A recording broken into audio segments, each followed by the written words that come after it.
Assalamualaikum, jangan lupa like dan subscribe. Ini ada beberapa kasus Ustadz. Salah satunya adalah ada suami istri yang sudah bertahun-tahun menikah, hampir puluhan tahun menikah, dan sudah mempunyai 3 anak.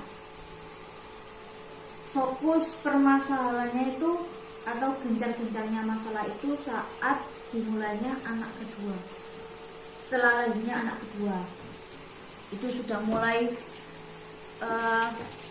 masalah-masalah itu mulai terjadi dan memanas itu setelah kelahiran anak kedua. Dan setiap masalah atau percekcokan pada pertengkaran itu sering mengucapkan talak tanpa disadari.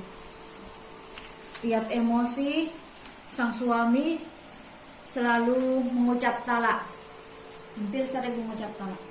Itu bagaimana hukumnya? Sah talak 1 atau menjatuhkan talak 1 atau sudah terhitung talak 3. Kemudian anak ketiga itu anak sah atau anak bisa dikatakan anak di luar nikah karena seringnya ucapan talak dari sang suami tadi.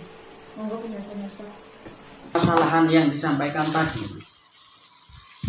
itu perlu dipilah dan dipilih. Artinya lihat-lihat keluarga tadi itu termasuk keluarga yang berpendidikan atau tidak. Kalau memang keluarga tadi termasuk keluarga yang pendidikannya minim, artinya tidak tahu tentang hukum syariat, tentang ucapan-ucapan yang disampaikan, itu nanti para ulama berbeda pendapat. Wahtalafu fi tolakil jahil, artinya tolaknya orang yang bodoh, jahil, orang yang tidak tahu, itu ada 3 pendapat. Yang pertama itu bisa terjadi talak, yang kedua bisa tidak terjadi talak, dan yang ketiga bisa tidak terjadi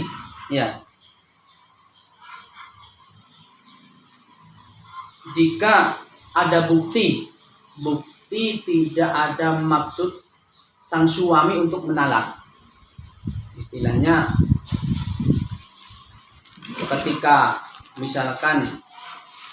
ketika ditanya tentang kenapa kamu mengatakan ini kepada istrimu, sang suami itu memang benar-benar tidak tahu, bisa tidak terjadi talak. Tetapi kalau memang di dalam keluarga itu sudah tahu tentang hal itu, istilahnya kalau ucapan talak seperti ini, ucapan seperti itu bisa menjatuhkan talak, itu ya sah, talaknya itu bisa terjadi. Nah, kita tinggal melihat, tadi sudah disampaikan talak pertama, kedua itu masuk pada raj'i dengan syarat rujuknya masih dalam masa iddah. Jika sudah di luar masa iddah maka masuk pada bain surah, dan ketika nanti talaknya berulang-ulang sampai 3 kali masuk pada bain kubro. Kalau orangnya tahu tentang hal itu, ya sudah sah terjadi talaknya, bisa dibilang sudah bercerai, sudah istilahnya kalau 3 kali ya bisa bain kubro. Lantas bagaimana statusnya? Statusnya ya sudah bukan istrinya. Sang suami boleh beristri lagi, sang istri boleh bersuami lagi karena sudah bukan istrinya. Itu kalau memang orangnya tahu tentang hukum syariat, tentang agama, tentang talak ini. Kalau memang tidak tahu, 100% tidak tahu tentang ucapan-ucapan yang menyebabkan batalnya pernikahan, itu tadi bisa tinggal kita ikut ulama yang mana yang mengesahkan talaknya atau yang tidak, itu saja. Kalau misalkan itu Ustaz, sang suami itu paham kalau yang diucapkan tadi adalah ucapan talak, tetapi beliaunya itu tidak mengatakan rujuk kembali kepada istrinya, cuma beliau itu mengatakan bahwa tadi itu tidak sengaja mengucapkan talak karena saat emosinya dia. Dan tentang rujuk ini ya, ini mengarahnya kepada rujuk. Tentang rujuk itu gini, di dalam rujuk itu tidak harus mengatakan apa, tidak harus mengatakan saya rujuk kembali, tidak harus, artinya ya memang ketika kamu ingin rujuk, ketika terjatuh talak 1 ataupun talak 2, apa bisa masih mempunyai kesempatan rujuk dan mengatakan, istriku, saya minta maaf tadi saya lagi marah-marah, terlanjur mengatakan cerai ataupun talak kepadamu. Sekarang saya minta maaf.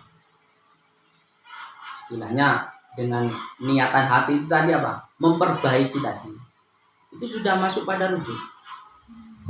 Atau apa? Bahasanya itu tadi saya rujuk kembali kepadamu karena tadi saya sudah terlanjur mengucapkan, ini sudah rujuk. Atau dengan apa? Mengumpuli istrinya karena niatan tadi apa? Niat rujuk, niat gak ingin pisah gitu maksudnya. Ingin menyambung lagi. Jadi istrinya dikumpuli. Walaupun si perempuan itu tidak tahu. Istrinya walaupun tidak terucap lah. Tidak terucap niat, tapi yang si laki-laki tadi apa? Niat mengumpuli istrinya itu tadi karena ingin menyambung hubungannya kembali supaya terjalin hubungan yang harmonis dan romantis kembali. Istilahnya niatan rujuk tadi. Berarti dari suami harus mempunyai niat ya Ustaz? Oh, tentu ya. Kalau tidak ada niat, maksudnya niatan itu walaupun itu rujuk terucap atau tidak terucap, kalau tidak ada niat berarti belum dikatakan rujuk. Gitu. Belum dikatakan rujuk. Nah, perlu memang dihati-hati dalam masalah apa hubungan keluarga. Sepanas apapun suasananya, semarah apapun keadaannya, jangan sampai istilahnya melontarkan kata-kata yang bisa membatalkan tali pernikahan. Dan satu lagi belum saya sampaikan terkait talak. Itu yang berhak menalak itu si laki-laki loh ya. Kalau perempuan itu enggak, walaupun 1000 kali, wah aku pegatan, aku minta cerai, itu enggak ngefek, tidak berpengaruh, karena yang mempunyai hak menjatuhkan talak itu si laki-laki, si suami. Bisa si perempuan tadi menjatuhkan talak dengan catatan tadi itu istilahnya menggugat atau pasrah. Itu bisa, istilahnya si perempuan menjatuhkan, tetap yang istilahnya tuntutan perempuan, bukan menjatuhkan talak, tetap yang menjatuhkan talak itu si suami. Kalau pasrah ya pihak pengadilan hakim nanti. Jadi si perempuan itu tidak mempunyai hak. Itu juga perlu diperhatikan bagi para istri. Jangan sesering mungkin marah terus ucapan-ucapan talak pisah wis pokoknya pegatan aku gak betah ya awakmu wis saiki wis moh aku dadi bojomu wis cerai sebagainya. Ini berdosa. Ucapan-ucapan seperti ini bukan tidak ada asalnya. Ini ada konsekuensinya. Ketika seorang istri menuntut suami untuk bercerai, itu katakan jangankan kok masuk surga, baunya surga pun itu tidak akan pernah merasakan bagi seorang istri yang menuntut atau memaksa suaminya untuk cerai. Jangan sampai. Biasalah bertengkar biasa. Itu tumbuh di dalam kehidupan rumah tangga. Karena dengan adanya pertengkaran, kehidupannya itu nanti akan suami dan istri akan semakin dewasa. Adanya pertengkaran, ketidakcocokan itu nanti akan membuat hubungan semakin dewasa, semakin membaik. Jangan sampai ucapan-ucapan yang sekiranya bisa membatalkan tali pernikahan itu sampai terucap. Itu saja mungkin yang bisa saya sampaikan. Itu tadi Ustadz, masalah anaknya. Oh, anaknya. Anak Ya? yang ketiga tadi. Nah, itu tadi kita kembali kepada memilihnya tadi. Kalau keluarga tadi termasuk keluarga yang berpendidikan, tahu tentang hal itu, maka secara otomatis nikahnya sudah batal. Kalau masih mempunyai anak, itu akan dihukum zina. Gitu loh. Berbeda kalau dengan orang yang bodoh, tidak tahu menahu, tidak tahu tentang ilmu syariat agama, tidak tahu ini membatalkan pernikahan atau tidak, tidak tahu. Ya. Tadi tidak tahu, bisa ditafsir, bisa batal, bisa tidak. Kalau orangnya dengan sadar, tahu, apalagi berpendidikan, menjatuhkan talak, kemudian tidak rujuk sampai terjadi lagi sampai 3 kali, ini sudah jatuh talak 3. Namanya bain kubro. Ketika sudah bain kubro, masih saja hubungan dengan mantan istri tadi seperti biasa, seperti tidak ada permasalahan, ini nanti dihukumi zina dengan orang lain, bukan istri, dengan mantan istrinya. Ponce anak, bagaimana anaknya? Juga bukan anaknya. Itu secara menurut agama itu bukan anaknya. Walaupun secara medis, secara hubungan darah itu darahnya sendiri, tapi secara syariat itu bukan anaknya, bukan nasabnya, bukan keturunannya. Anak istilahnya yang tidak mempunyai garis keturunan. Seumpama perempuan suatu saat kok dinikah bapaknya, tidak masalah, soalnya itu bukan anaknya. Dan kalau suatu waktu ingin menikah anaknya, tidak boleh bapaknya jadi wali, harus diwakilkan kepada hakim dengan catatan itu tadi, bukan walinya, bukan ayahnya. Gitu. Intinya berarti tergantung dari pengetahuan si bapaknya. Ya, itu tadi juga mempunyai pengaruh. Kalau orang keluarganya laki-laki tadi itu orang yang bodoh, tidak tahu tentang syariat agama, tidak masalah. Istilahnya kita mengikuti yang ditafsir tadi, yang ada yang mengatakan berpendapat tidak terjadi talak, sebab tadi tidak tahu. Kemudian ini Ustadz, ada masalah lagi. Ini persoalan yang kedua atau masalah yang kedua. Ini ada seorang suami yang tiba-tiba, yaitu memang ada pertengkaran Ustadz. Memang sudah ada pertengkaran antara suami istri tersebut.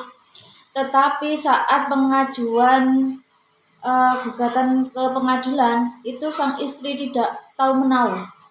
Sampai itu sudah berujung ke ikrar penalaan di pengadilan. Itu bagaimana Ustaz? Kan istrinya posisinya tidak mengetahui tentang gugatan tersebut. Dari suami. Tiba-tiba suaminya sudah mengajukan saja seperti itu.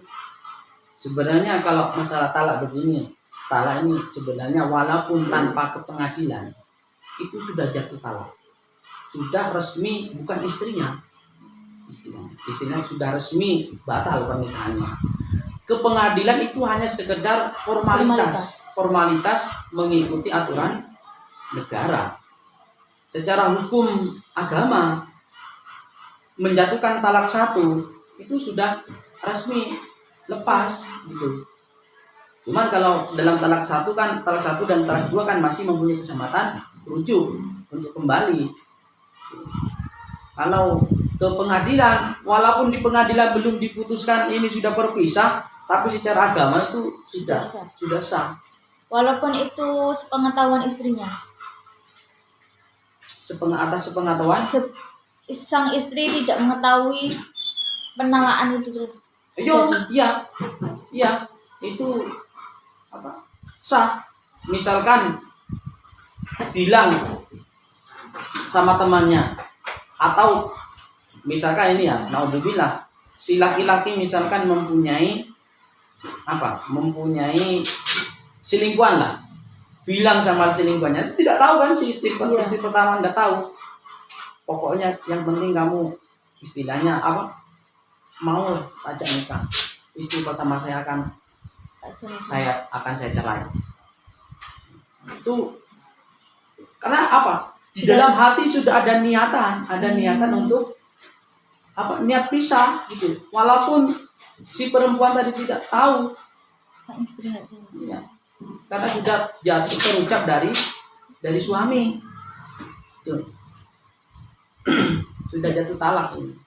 Berarti kalau cuma dari niatan suami atau mengucap talak itu tidak harus di hadapan istri, berarti sudah sah ya? Ustaz? Sudah sah walaupun tidak di hadapan istri. Makanya perlu dihati-hati, kadang dibuat guyon, bercanda, bergurau dan sebagainya, tidak boleh.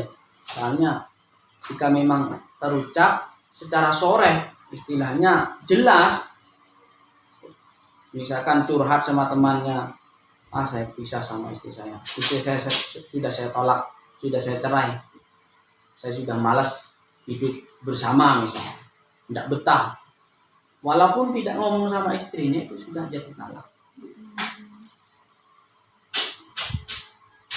Mungkin ada lagi? Mungkin sudah cukup sampai di sini Ustaz. Nanti kita bisa dalam pembahasan yang lain yang akan datang. Saya ucapkan terima kasih Ustadz untuk penjelasannya tentang talak ini. Semoga bermanfaat khususnya untuk saya sendiri dan umumnya untuk semua orang yang menonton. Iya, sama-sama saya ucapkan kembali, dan saya mohon kepada pemirsa, ini hanya sekedar keterangan dari saya.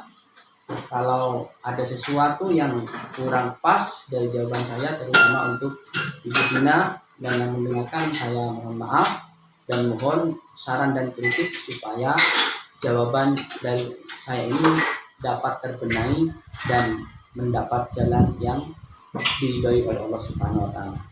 Amin.